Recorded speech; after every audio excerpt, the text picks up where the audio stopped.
Today we're going to do a little bit of non-invasive rejuvenation. We're going to start off with a little bit of Botox, which is used to control motions of expression that we don't like squint real hard for me. This kind of formation of these lines here, raise up your eyebrows real high. These lines across here and smile real big. And the lines over here called crow's feet.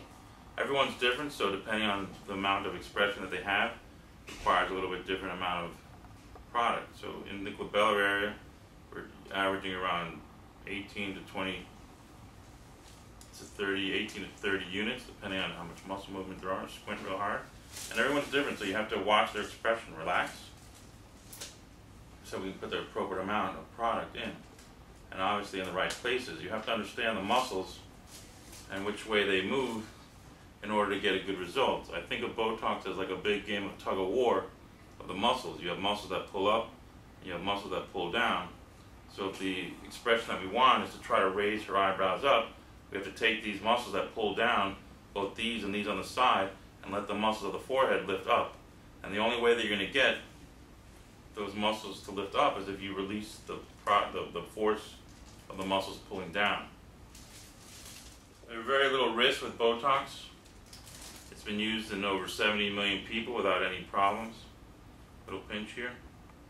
Sometimes you experience a little bit of pain from the needle stick. You may get a little bit of bruise from where the needle stick is. But for the most part, there's no really major effects that we need to worry about. Now we're doing the area called the crow's feet. And that's to kind of give the eyes, the lateral part of the eyes, a little bit of a raise. The central portion here is called the glabellar area, which is the muscles that produce that frowning expression. Over here, the crow's feet, or these muscles here, the muscle pulls down and crunches. So by releasing this downward pull, we can get this to lift up. Little baby pinch here. Little baby pinch here. The last one down here. I use a very fine needle. Most doctors don't use this particular needle. It costs a little bit more, but I think the patients are much more satisfied because there's a little bit less discomfort. I also concentrate my Botox a lot more than what's recommended by the FDA because I'd rather have more precise number of units in an area than just volume. Those people that say I'm giving you 1 cc, 2 cc's, it has to be very diluted because the toxin is very, very concentrated. Raise up real high. So now we're going to try to soften the forehead muscle, but not over-treat it. Because as I said, we want to try to get the forehead muscle to be able to lift up. So we want these lines to soften, but we don't want to lose this lifting effect. Raise up again, relax. Little pinch here. The last one over here. Points of Botox are very specific. You want to be symmetrical on both sides. You want to make sure that you get the muscle groups correctly because you want the next thing we're going to work on is changing the direction of the skin, the way it falls. When we're younger and born, we have a triangle where everything is lifted up and it comes down to a point. With time, what happens is the bone in this area here gets resorbed or disappears a little bit, and the fat that's in this area here also dissipates and reaccumulates down here. So instead of having a upside down triangle, we have a triangle with all the motion pushing down the face. So the idea of doing fillers in the particular area we're going to treat now is to build up the cheek and to lift and change the direction. By filling up here, you can see what happens. It kind of pulls all the skin up a little bit. So for her, we're only going to fill a little bit here, but in concept, if you filled all along this bone here, we could lift this up and actually pull. And that's what's called like a liquid facelift. There's a lot of different fillers that can be used. They all basically function the same. Today we're going to use a little bit of Juvederm to fill the area of her cheek. Up in here you can see she has a little bit of a depression right here. So we're going to feel for the orbital rim here. We're going to feel a little baby pinch, 1, 2, 3 pinch. We're going to go down into the right plane. And just very slowly inject. The product has a little bit of anesthesia, so the initial pinch hurts, but then it kind of relaxes. And you can see right away, you okay? Mm-hmm. Gotta breathe. You can see right away that depression that was there has gone away. You okay? Does that hurt? No, it doesn't hurt. Well, that's not too hard. It's enough to stop the bleeding.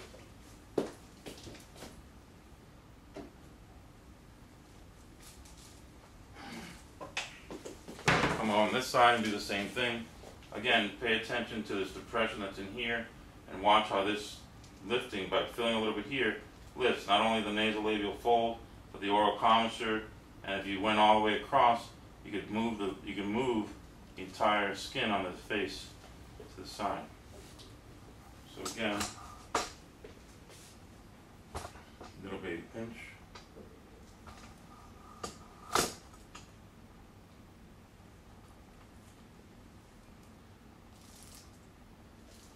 You can see where that depression has gone away. How is that? Good. Little needle stick, a little bit of pinpoint bleeding, but nothing major.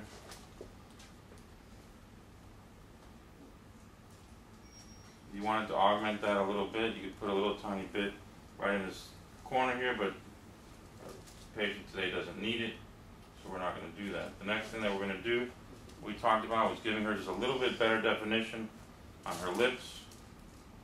We use a topical anesthetic for 15 to 30 minutes prior to the procedure to help take away a little bit of the initial needle stick that one would feel.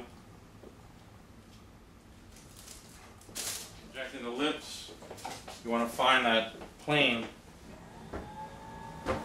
where you can get the perfect balance on the lips. I believe that too much lip is not attractive, so we're just trying to improve the definition of the lip line and take away those little tiny lines that are called like lipstick lines. You want to kind of line the patient up and line your eyes and your needle together. Little baby pinch. We're going to get into that plane, and you can see the product traveling across from here all the way to there. Once you get into that groove, you follow that groove, and you can see it going all the way to the midline. And you can see with a very little bit of product, I don't know if you can zoom in on that, you notice the difference between this side and that side, where here the definition is very obvious and the little lines have gone away. You can look at it yourself. You can see. You see how you have a little definition on the lip? Yeah. It's not a lot, but it definitely defines the border. No, I think it looks much better with a little nice Right. fuller lip. Right. And we can put more, but I prefer to keep it less. You can always put more. Okay? And do the same thing on this side. You okay? Little pinch.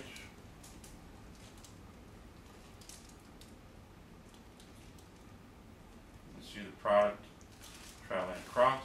A little bit more to reach the middle. And now it's met in the middle. And you can see it's fine. Definitely a little uncomfortable. The lips are very sensitive.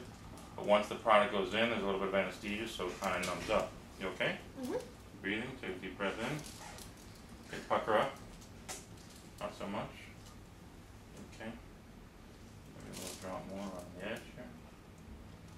Nobody's face is completely symmetrical, so the lips will look even, but sometimes they, they're not going to be 100% even. And then a little balance on the lower lip. We tend to only inject the central portion here, so you get like a pouched out. If you do the entire lip all the way around, it tends to be too rounded, and I don't think that's attractive. You good? Okay, last little bit. Hold a little pressure to try to avoid any black and blue. The lower lip, we're going to just do the middle third, little pinch, and you can see where it's transversing across. Again, we're not using a lot of product, just enough to create definition, give a fuller, more youthful appearance. You alright? Now, whenever you do this, it's always going to look dramatically different initially, because obviously it's more full than it was just a few seconds ago. But about 20% of this swelling will go down and it'll settle into a nice, normal appearing lip. Let me just check for symmetry the best that we can. This way, pucker up. Okay, good. Relax. A little drop on this corner here. Just a little drop in the middle. Perfect. So another area that we lose fat in is our earlobes, and sometimes it's fine, but you get a little bit of a flabbiness to the earlobe. So we'll also with our fillers, whichever one we choose to use, we can just put a little bit in there, a little pinch, and you can just see how it fills up. It gives it some firmness, so that when you wear those earrings, there's some support in the skin, and it doesn't just kind of hang down. We put a little bit of product along the base there, and we get a fuller, more perpendicular type earlobe versus one that would be folding over with the weight of the earring. It's very simple to do, and you get a very nice result. We'll do the same thing on the other side. Got a little bit of bleeding. So you can see there's no black and blue. She can touch up her makeup a little bit and go right back to work. This is what we call these little non-invasive, rather quick in-office procedures. Same thing on the other side, a little pinch to the earlobe. You can see how the product fills right in. You want to keep that rounded appearance.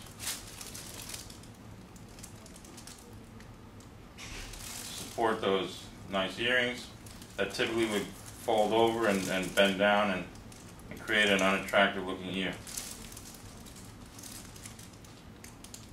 Alright, this doesn't hurt at all. Nope, doesn't hurt. Okay, all done. There's a little drop left. Just do this side over here. On top, a little pinch just to touch it up. I think it, yeah, it looks great. The lips are great. I think I like this thing under the eyes too. So Shayna, what do you think of your liquid facelift? I love it. I'm very excited about it. I can't wait to go home and put on some makeup and go out. Hi, my name is Shayna Sirkin, and I've been coming to Dr. Martin Zaiac for 15 to 18 years. I always enjoy coming to the office and the friendly staff, and today I just had a liquid facelift.